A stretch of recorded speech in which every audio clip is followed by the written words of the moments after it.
Most women can feel the difference in a single second between a man who touches to take and a man who holds as if he is giving something back to life.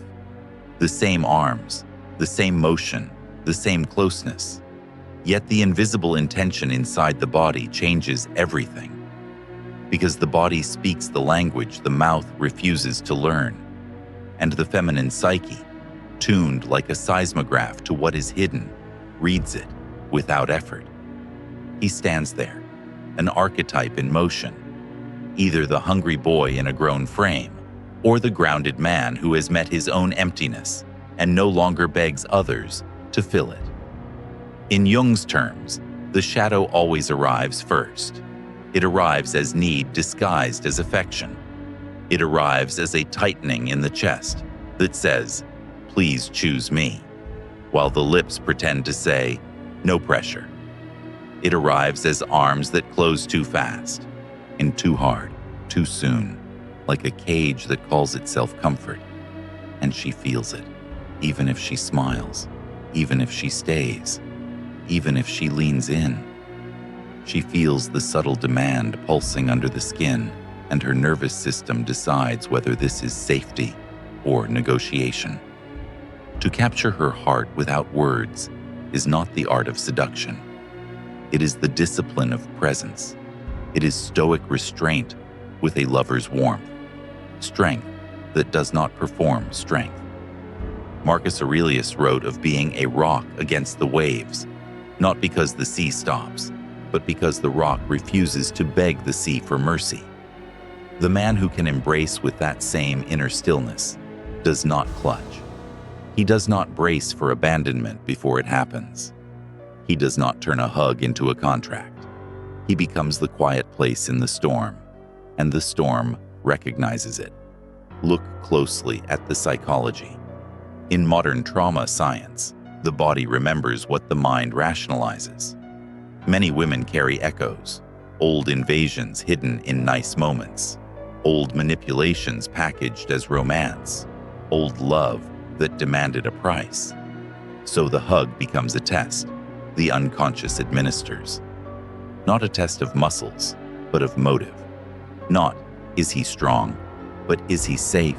Not, does he want me, but will he respect me when wanting me becomes inconvenient? The embrace is where all performances collapse, because the body cannot pretend for long without revealing its hunger. The archetypal man who captures her heart without words has already fought a private war, not against other men, against the infantile part inside that panics in silence. Epictetus warned that people are not disturbed by things, but by the views they take of them. And the view of a desperate man is always distorted. He interprets a woman's boundaries as rejection, her pace as punishment, her quiet as a threat. So his hug becomes a plea, a correction, a way to control the story. He squeezes as if pressure can create certainty. But the Stoic man has learned something brutal and liberating. Certainty is not granted by another human being. It is built internally, through self-command, through the decision to be worthy, even when unchosen. Seneca spoke of the person who is content with little, not because he lacks desire, but because he is not enslaved by it. When such a man embraces, the energy is different. The arms do not rush. They arrive with reverence. There is a pause, a fraction of a breath, where he allows her body to consent, where the nervous system inside her has time to say yes. In that pause is not hesitation, it is honor. And now, the Jungian undercurrent. The feminine unconscious is not captured by pursuit. It is awakened by depth. Many women have seen attention. Few have felt containment. Containment is psychological. It is the masculine capacity to hold emotion without collapsing into it or trying to fix it. When he hugs her, he is not trying to harvest reassurance. He is letting her exhale. He is letting her be a person, not a prize. His chest stays open, not puffed. His hands do not wander like thieves. They rest like vows. This is where the shadow work becomes unavoidable, because a man cannot hold a woman gently if he cannot hold himself honestly. The arms reveal the inner dialogue. Do not leave. Do not replace me. Do not see through me. If that dialogue runs the nervous system, the embrace becomes a confession of fear, and fear, when it hides, becomes control. It becomes subtle pressure. It becomes a need to be liked, which is the most unattractive kind of dependence, because it turns love into a transaction. So, the invitation is ruthless. Meet the part that begs. Meet the part that performs tenderness to earn warmth. Meet the part that believes a woman's affection can redeem a man's self-contempt. That part is not evil. It is wounded. But if it remains unconscious, it will use the hug as a weapon, dressed as comfort. Shadow work is dragging that hunger into the light, so it no longer drives the hands. Now, consider the embrace as ritual, not romantic fantasy. Ritual in the ancient sense, an act that shapes the soul. The disciplined man does not treat closeness as conquest. He treats it as responsibility. His body says, there is no rush, there is no theft, there is no agenda. And because the feminine psyche is wired to detect agenda, the absence of it becomes magnetic. She can feel that he is not trying to extract anything. He is not trying to win. He is simply there, fully inhabiting the moment, like a man who can survive reality without demanding it bend to him. And you, yes, you, ask the uncomfortable question. When arms wrap around someone, is the hidden intention to give or to take? If the answer stings, good. The sting is the ego meeting truth. The ego wants a technique. The soul wants a transformation. The embrace deepens or dies in the seconds after contact, when the primitive brain decides whether this closeness is a sanctuary or a snare. Most men never notice this threshold, and they believe the hug is the hug, an action completed by the closing of arms. But the psyche knows better. The hug is not the closing, it is the holding. It is the quality of staying without gripping. It is the ability to remain close without trying to own what is close. He is observed in stillness, as if the ancient world is watching through her eyes, not judging his romance, but measuring his character. Because character is always revealed where there is no applause. In Stoic terms, virtue is not displayed when things go well. It is displayed when desire rises and discipline refuses to collapse. A man's true measure is not how he chases, but how he contains himself when he finally touches what he wants. The modern psychological lens is merciless. Nervous systems do not bond to words, they bond to patterns. A woman's body has been trained by experience to listen for microsignals, breath speed, shoulder tension, the subtle freeze inside someone who is pretending to be calm. If his breathing becomes shallow the moment she comes near, if his arms tighten like a reflex, if his hands linger with impatience, her body hears a story even if her mind wants to believe a better one. It tells her, this closeness has a cost. And the feminine, unconscious, ancient, and protective begins to retreat behind a soft smile. The man who captures her heart without words becomes fluent in the language of non-demand. He does not cling because he has already practiced letting go. Marcus Aurelius wrote of receiving without pride, letting go without struggle.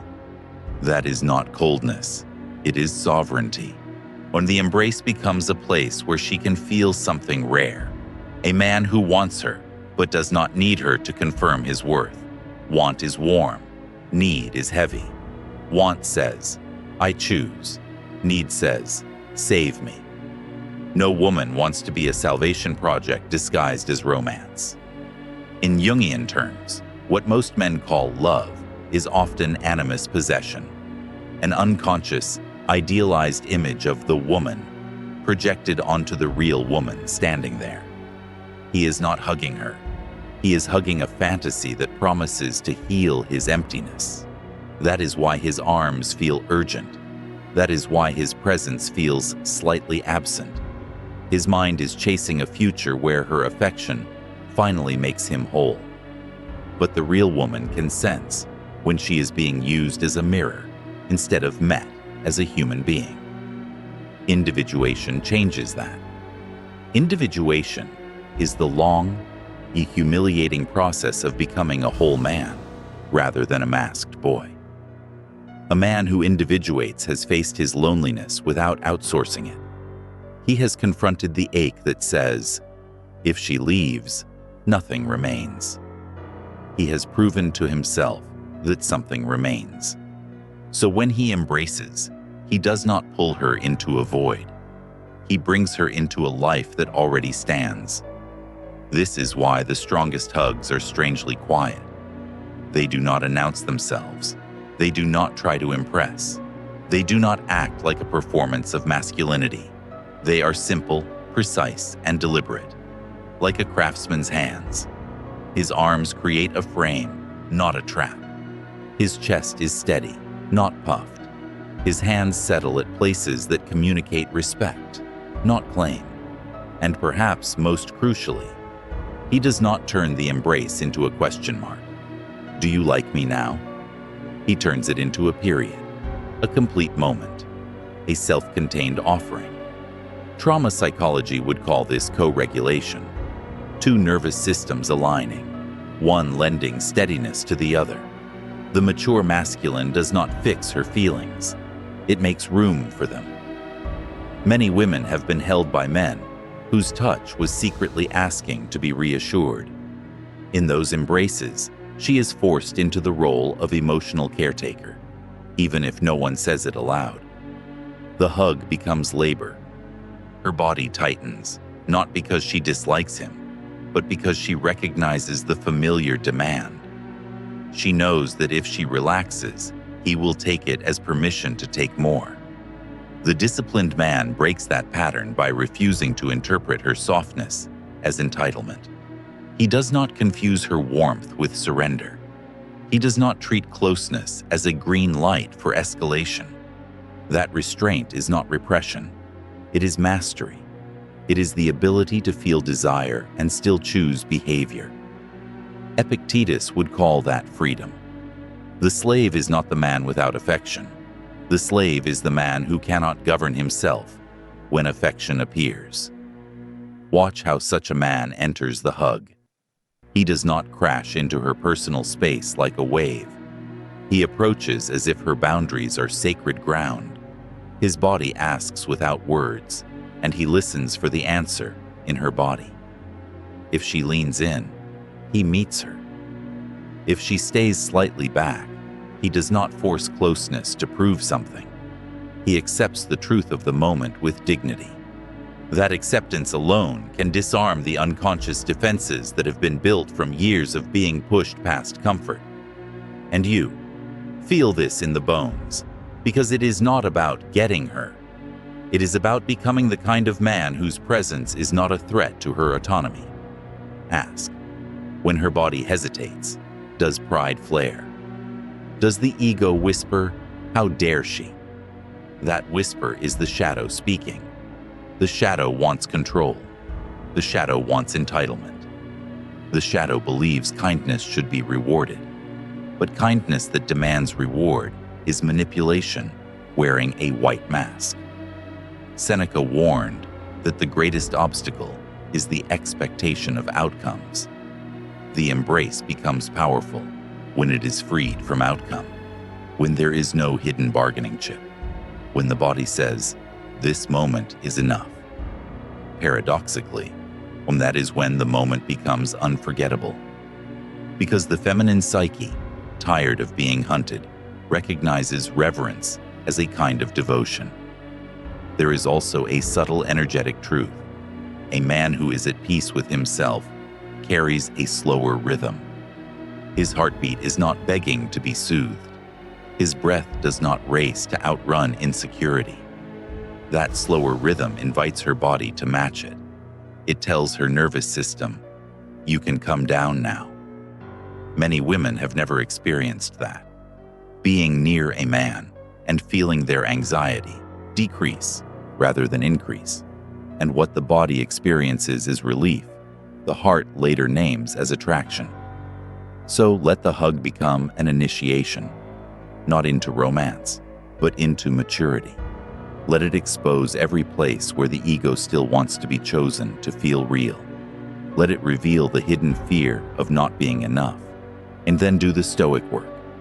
Endure the discomfort without becoming cruel, without becoming needy, without making her responsible for what is happening inside.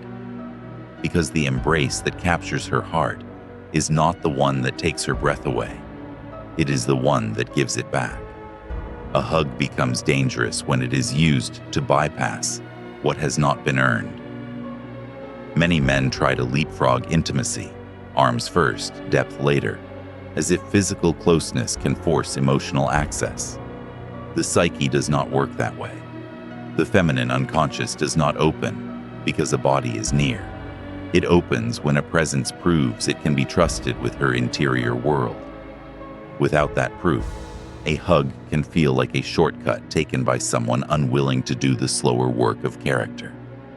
The man who understands this does not treat touch as a master key. He treats it as a mirror. In the quiet of contact, everything unspoken rises to the surface: impatience, entitlement, hunger, fear. The embrace becomes a confession the body makes on behalf of the soul. If he carries a hidden agenda, it leaks into pressure. If he carries resentment, it leaks into stiffness. If he carries a need to be validated, it leaks into lingering that is not tenderness, but bargaining. Stoicism would call this the moment of choice. Not the choice to be charming, but the choice to be clean. Epictetus spoke of ruling the impressions, the first waves of impulse that crash into the mind. In the embrace, those impressions appear as urges. Tighten, pull her closer, make her feel something, secure the connection. The undisciplined man obeys the urge and calls it passion. The mature man notices the urge and refuses to be ruled by it. Desire is allowed to exist, but it is not allowed to drive. Psychologically, this is the difference between anxious attachment and grounded attachment. Anxious attachment clings because it fears the gap. It uses closeness to silence panic. Grounded attachment creates closeness as a gift, not a remedy. A woman's nervous system can feel that difference instantly. When his arms are trying to calm himself, she becomes a tool. When his arms are offering steadiness, she becomes a person. One makes her body brace, the other makes her body soften. There is a silent choreography to the hug that reveals everything. The tempo matters. A rushed embrace announces scarcity. This moment might disappear. Grab it. A slow embrace announces abundance. This moment can breathe. The placement matters. Hands that settle respectfully communicate boundaries honored. Hands that roam communicate entitlement assumed. Even the exit matters. The man who breaks the embrace cleanly, without dragging it out to extract more, broadcasts a rare message. There is no desperation here. That message lands deep, because desperation is one of the most common emotional predators. Jung would recognize another layer.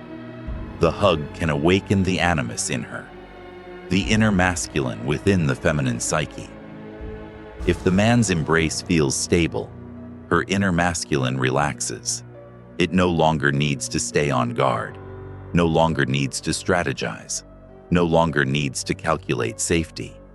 And when her inner masculine relaxes, the feminine can return. Softness without fear, openness without self-betrayal. That shift is not created by persuasion. It is created by containment. Containment is not dominance. It is structure without force. It is a man who can hold intensity without tipping into possession. The archetype here is the oak tree, rooted, unmoved, offering shade without trapping the traveler beneath it. Many men imitate the storm instead, loud, sweeping, consuming, then wonder why she runs for shelter. The oak does not chase, the oak stands, and it is the standing that becomes unforgettable. Now the uncomfortable truth emerges. Most men fear the pause inside intimacy. They fear silence because silence feels like evaluation.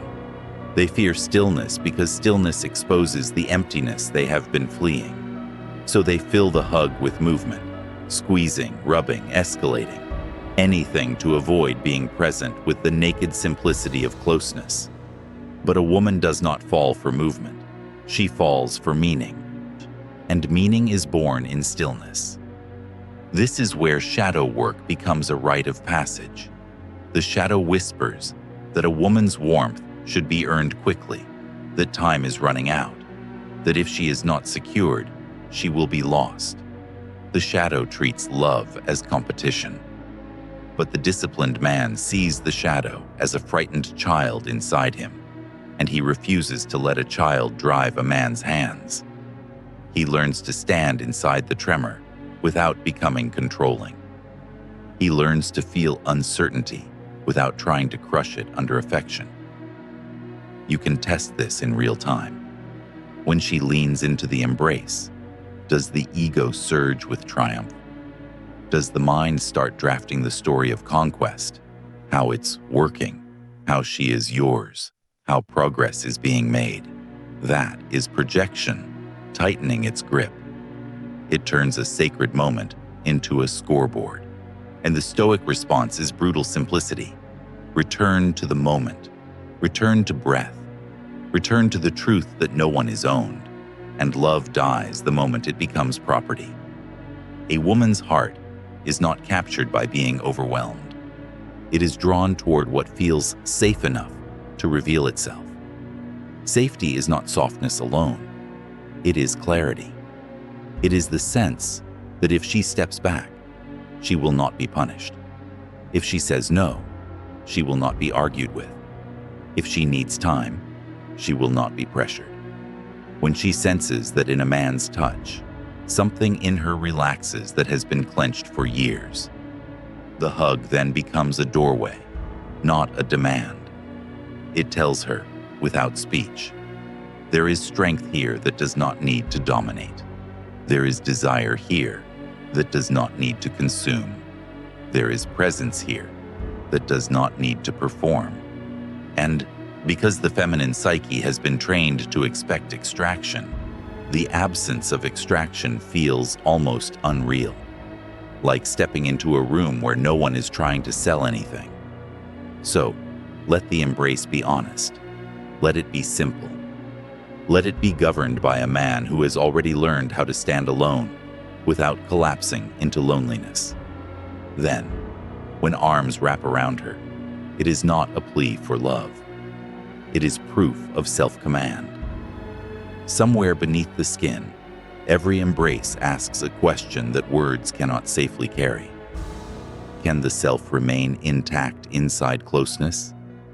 For many, intimacy has been fused with loss. Loss of boundaries, loss of dignity, loss of choice. That is why a woman can crave affection and still flinch at it. Her conscious mind may want romance, but her deeper self has learned to equate touch with consequence. And so, when his arms arrive, her nervous system does what it was trained to do. Scan for danger, scan for demand, scan for the subtle pressure that turns tenderness into obligation. The man who understands the psyche does not take offense at this. Offense is the ego's tantrum. Offense says, "How dare you not trust me?" But trust is not owed, it is earned. A Stoic mind recognizes that other people's reactions are not possessions to command. Marcus Aurelius would call it foolish to be disturbed by what cannot be controlled. Her pace, her openness, her readiness, these are not trophies, they are her sovereignty. And when a man respects sovereignty, he becomes rare. Rare men do not confuse patience with passivity. Patience is strength under control. It is the capacity to hold desire like a flame behind glass. Visible, warm, but not burning the house down. In Jungian terms, this is masculine consciousness mature enough to guide instinct rather than be dragged by it. The immature masculine is possessed by libido, raw life force that wants expression now. It interprets delay as rejection and boundaries as insult. The mature masculine guides libido into devotion. He can want intensely and still remain gentle. There is a particular kind of softness that only emerges from discipline. It is not the softness of weakness. It is the softness of a weapon kept sheathed. A man who has never sharpened himself cannot offer that softness because there is nothing to restrain. His gentleness is often just a lack of force, not a choice. But the man who has confronted his own capacity for domination, his jealousy, his rage, his entitlement, and trained it, becomes safe in a deeper way. Not safe because he is incapable, but safe because he is capable and chooses restraint. That choice is felt in the embrace. It is felt when he does not use the hug to sneak in what hasn't been invited. It is felt when his hands stay honest. It is felt when his breathing stays steady, even if her body is close enough to ignite hunger. It is felt when he is not trying to escalate the moment into proof that he matters. This is not a trick. This is inner governance made visible. Modern psychology would name this emotional regulation, but the soul recognizes it as something older: honor. Honor means the body does not betray what the mouth pretends. Respect. It means the hands match the values. Many women have been around men whose words were polished, but whose touch told the truth. And they said, "No pressure," while applying pressure. They said, "Take your time," while punishing slowness with coldness. They said, "You're safe," while making her responsible for their mood. After enough of that, she stops listening to language and starts listening to the body. So the hug becomes a kind of truth serum. The way he holds her reveals whether he sees her as a human being or a healing object. A healing object is something used to repair a man's broken self-image. That is why some men chase women who seem soft, pure, feminine, not to love them, but to borrow their light. They want to be redeemed by proximity. They want to feel chosen so they can stop feeling unworthy. But when a woman senses she is being used as medicine, she will eventually refuse the prescription. Even if she cannot explain why, her body knows. Being someone's cure is a slow form of imprisonment. The man who captures her heart without words has already stepped out of that prison. He does not outsource his self-worth. He does not turn her attention into oxygen. He has learned to breathe alone. That is why his hug does not suffocate. It does not insist. It does not demand that she dissolve into him. It allows her to remain herself within closeness. And that is what makes a woman's deeper self lean in. Not because she is conquered, but because she is free. Consider the symbolism. In an embrace, two worlds meet. If his world is chaos, he will bring chaos into her body.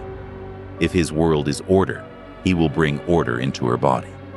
Order here does not mean rigidity. It means a stable center. It means he does not swing from intense affection to sudden withdrawal. It means he does not weaponize silence. It means he does not punish her for being careful. In the hug, she can feel whether his affection is consistent or whether it is a mood he uses. And you, if the temptation arises to prove something, to tighten, to hold longer than necessary so she cannot leave, notice the fear underneath it. Fear of being forgettable. Fear of being replaced. Fear of not being enough. These fears are not shameful. They are human. But they become destructive when they are disguised as romance. Stoicism does not ask for the eradication of fear. It asks for the refusal to obey fear. The disciplined man feels the tremor and still behaves with dignity. A woman's heart responds to dignity because dignity is the opposite of manipulation. It is a man standing in his own spine, offering warmth without bargaining, offering closeness without demanding surrender. When she senses that, her defenses do not have to fight. Her body begins to trust the absence of threat. Her mind begins to believe what her skin already knows. This man can be close without taking her away from herself. And that is the paradox. The embrace that makes her stay is the one that does not need her to stay. The touch that becomes unforgettable is the one that does not try to be unforgettable.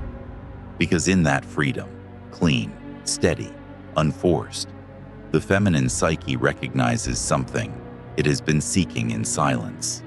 A man who does not need to conquer to feel alive. There is a moment in every genuine embrace where the masks begin to slip, not because anyone intends to reveal themselves, but because closeness makes acting exhausting. The archetypal man is exposed here. Either he uses touch to hide from himself, or he uses touch to stand more honestly within himself. The difference is subtle to the eye, but thunderous to the nervous system. One feels like being handled. The other feels like being met. The woman's psyche does not surrender to intensity. It surrenders to congruence. Congruence is when the man's internal state matches his external behavior.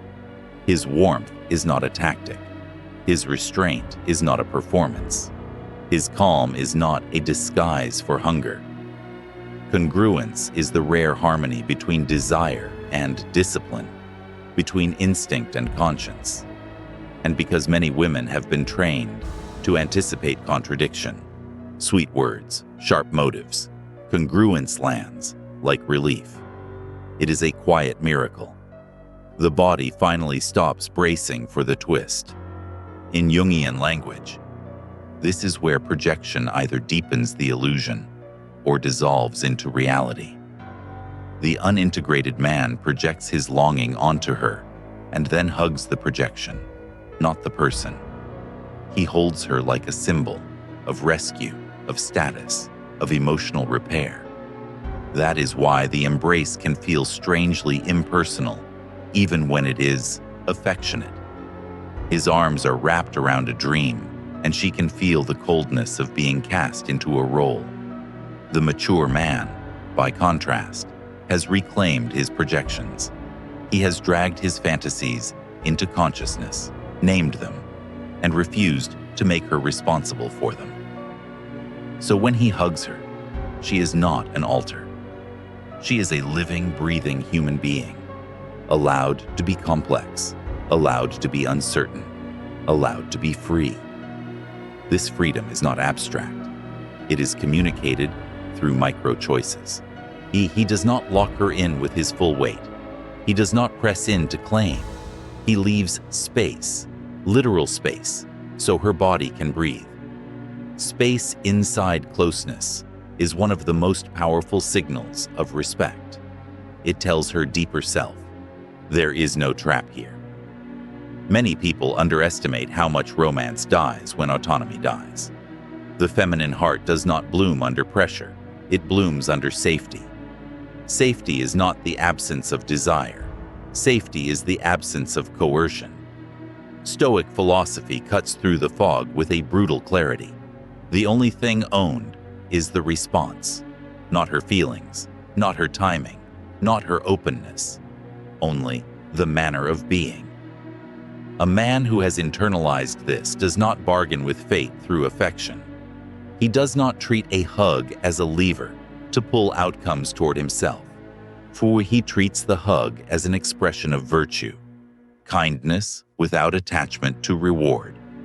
Seneca would recognize this as the purity of intention. doing what is right because it is right, not because it buys a future.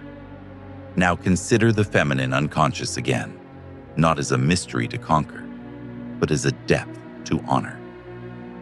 There is often a quiet test hidden inside her softness, not a cruel test, but a protective one. When she relaxes, she is watching. Will he take advantage of relaxation? Will he escalate when she is vulnerable? Will he interpret warmth as permission to cross a line? This is why the disciplined man becomes magnetic. His restraint answers the test without words. It tells her, softness here is safe. And when softness is safe, her heart begins to step forward. You can feel the edge of this truth if you are honest. When she leans in, does something inside want to seize the opportunity? Make it more, make it faster, make it certain. That impulse is the ego's fear of loss. It wants to convert a living moment into a secured asset. But love is not an asset. Love is a living thing, and living things die when they are clutched too tightly. The Stoic response is not to suppress the impulse, but to witness it with firmness and refuse its command. Let the impulse be there. Let it tremble. Then choose dignity anyway. There is another shadow that hides in the hug, the desire to be forgiven for one's own unlived life. Many men carry an unspoken grief, the years wasted, the self-respect abandoned, the standards lowered, the strength postponed. They seek a woman's affection as if it can erase that grief, when they want her to look at them with admiration so they can finally believe they are not what they fear they are. But the hug cannot be used as absolution. If it is, it will feel heavy. It will feel like a silent demand. Tell me I'm okay. And the feminine psyche, which longs for devotion but recoils from dependency, will eventually withdraw. So the embrace must come from a different place. It must come from a man who has begun forgiving himself without witnesses. A man who has done the work when no one was watching, building competence, building integrity, building a life that does not need romantic validation to feel meaningful. When such a man hugs, the touch carries quiet pride, not arrogance, but solidity. His arms are not asking for permission to exist. They are simply present. We and you. If the mind tries to turn this into a technique, stop. Techniques are the ego's favorite disguise. The ego loves anything that promises control over another human heart. But what is being described is not a method to manipulate.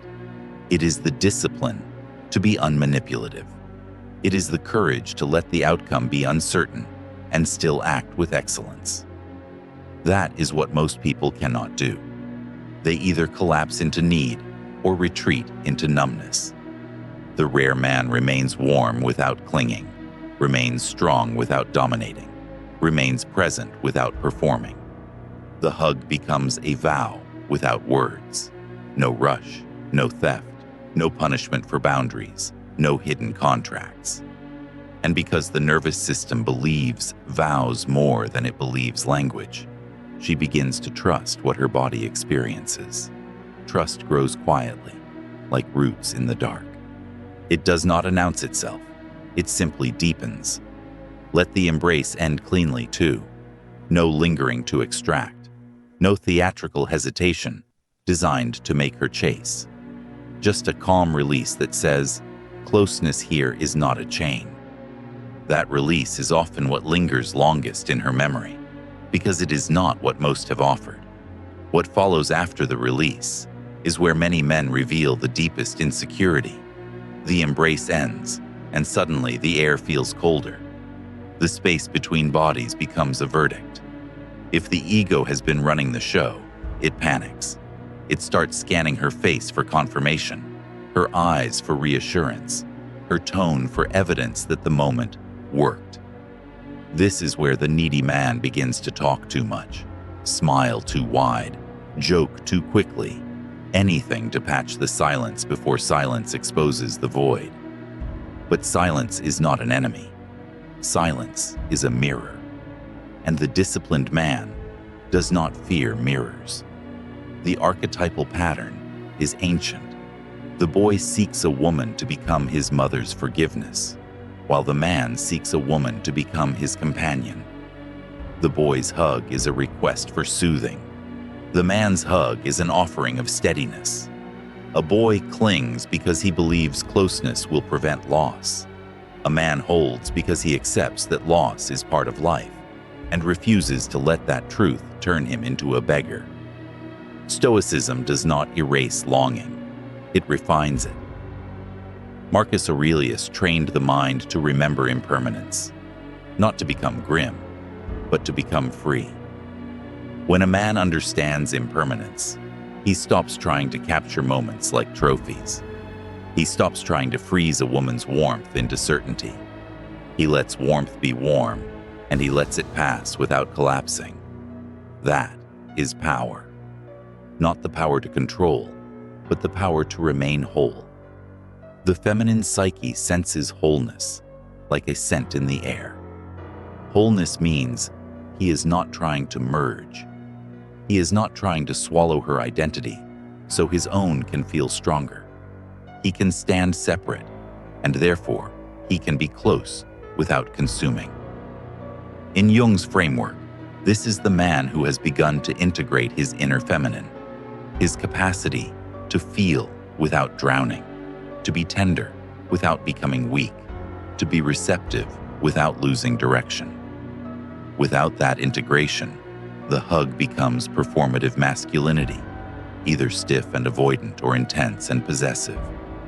With integration, the embrace becomes balanced, firm enough to feel safe, gentle enough to feel respected.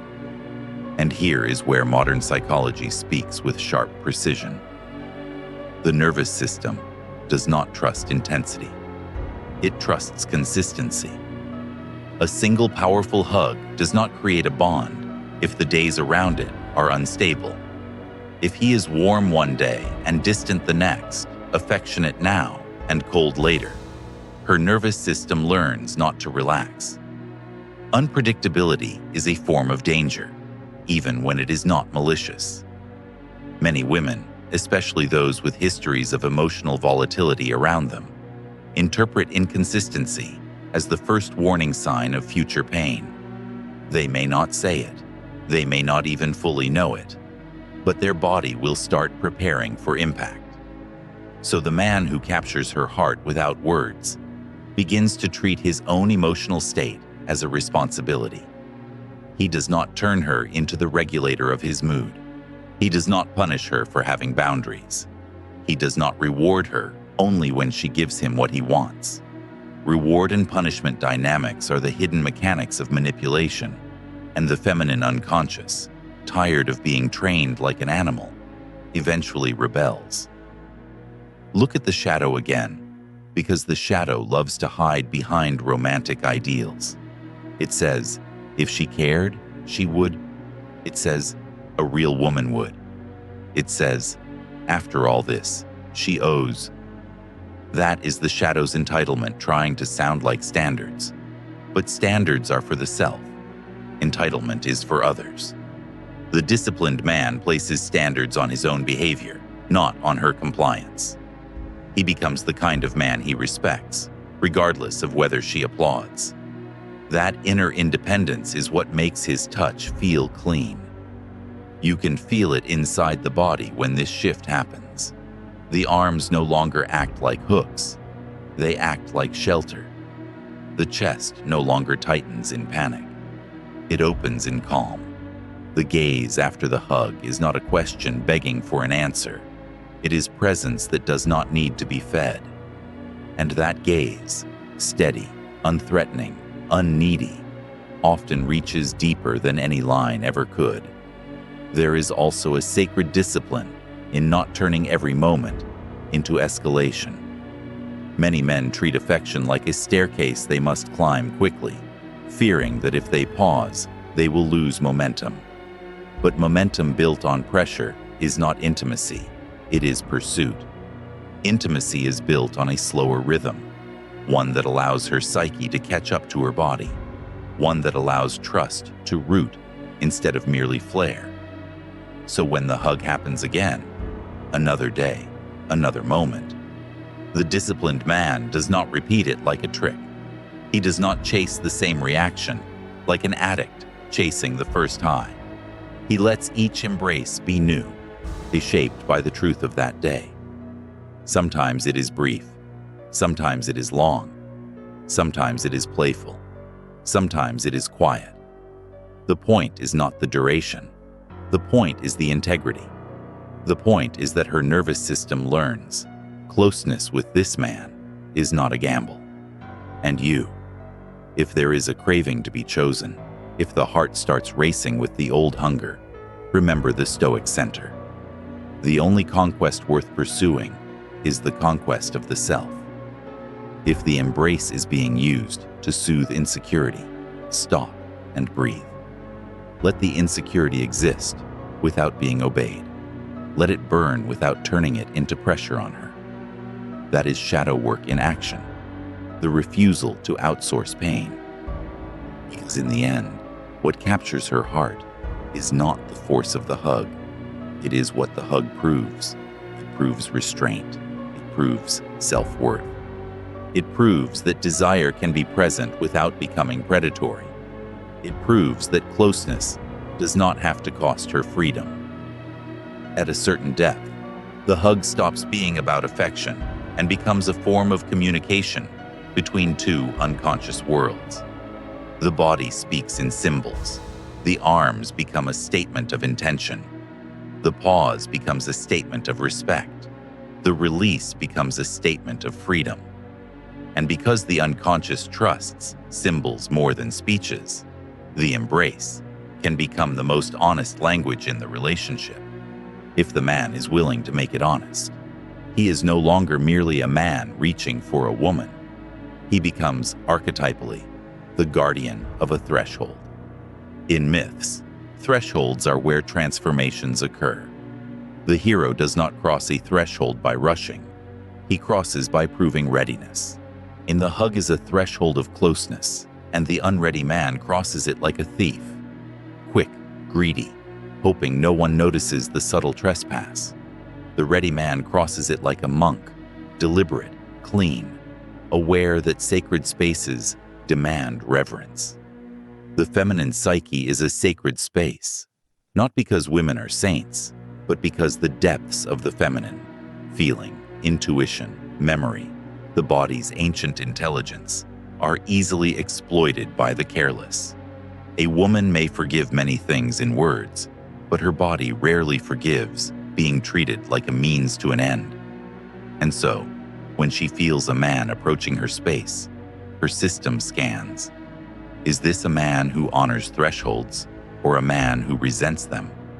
Resentment is poison in a hug. It can be subtle, an extra squeeze, a long hold that ignores her shift, a hand that stays when her body signals it wants to move. Resentment is the ego's response to not getting what it wants quickly. The ego believes access should be granted because it desires. But virtue does not demand access. Virtue earns trust. Stoicism offers a cold, cleansing truth. Nothing outside can guarantee peace. If a man seeks peace through a woman's response, he will become a servant to her moods and his own fantasies. If he cultivates peace internally, he can offer peace externally. The embrace becomes an extension of that peace, not a request for it. This is why the hug without words that captures her heart is not filled with theatrics. It contains a quiet confidence that needs no evidence. The man does not squeeze as if to say, "Feel how much I care." He does not hold too long as if to say, "Don't you dare leave." He does not pull her tight as if to say, Be mine." He holds with a steadiness that says something far rarer. Be yourself. You are safe to be yourself here. Safety is not permission for passivity. It is a foundation for depth. When she feels safe, her true nature can emerge without armor. She can laugh without scanning for judgment. She can soften without bracing for exploitation. She can be quiet without being interrogated.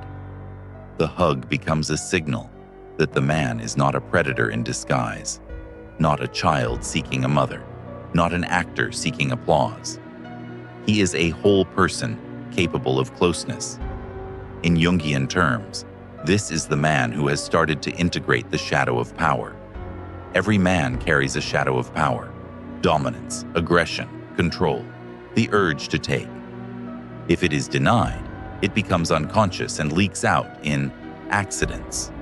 If it is faced, it becomes conscious and can be directed. A man who has integrated this shadow can be gentle without being weak, because the capacity for force exists, but it is governed. The woman feels that governance, and it reads as security. This is why the embrace must be guided by inner law. An inner law that does not bend to lust, fear, or vanity. Marcus Aurelius wrote about the inner citadel, the fortress of the mind, where integrity lives untouched by chaos. The hug is a test of that citadel. Can the man remain a citizen of his own integrity while the body is close to temptation? Can he touch and still keep his soul clean? Can he feel her softness and still choose honor? And you? This is where the provocation becomes unavoidable. Ask whether the urge to capture her heart is secretly the urge to capture her approval. Many men confuse the two. They want her heart because they want the certainty that they are enough. But the disciplined man wants connection without needing it to prove his worth. He can desire her deeply while remaining independent of her validation. That independence does not make him distant. It makes him trustworthy. Trustworthy men do something very few can do. They do not punish. They do not punish her for being slow. They do not punish her for needing space. They do not punish her for not being ready.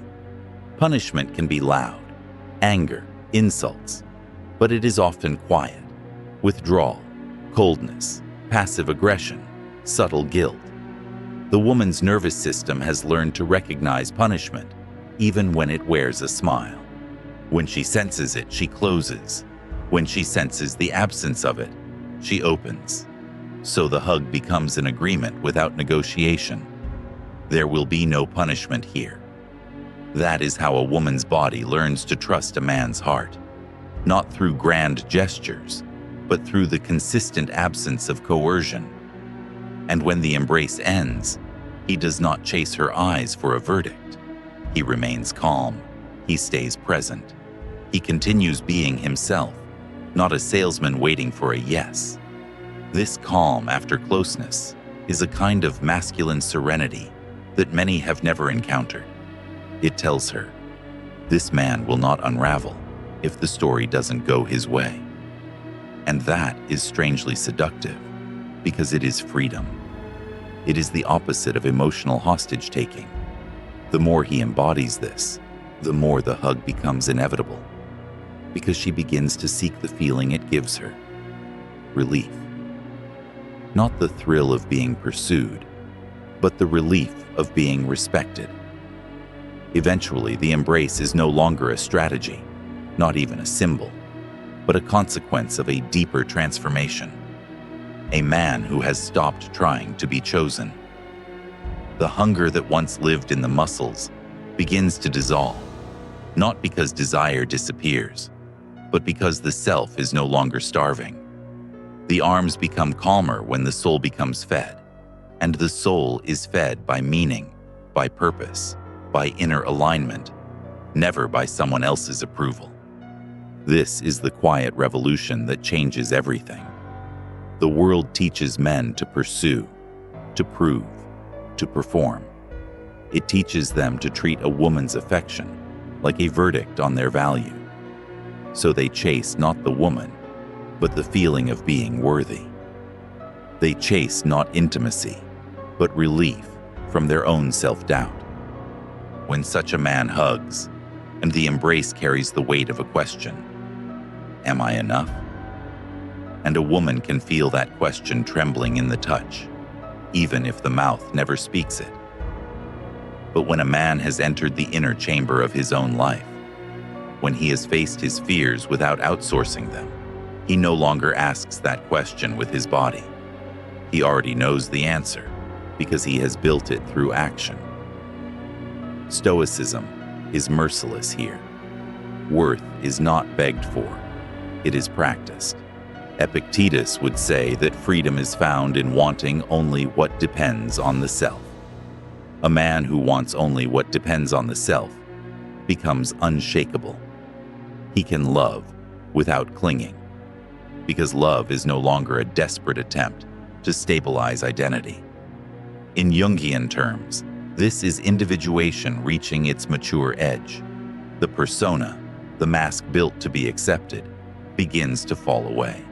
In the shadow, the hidden hunger, the resentment, the need to control has been seen and integrated.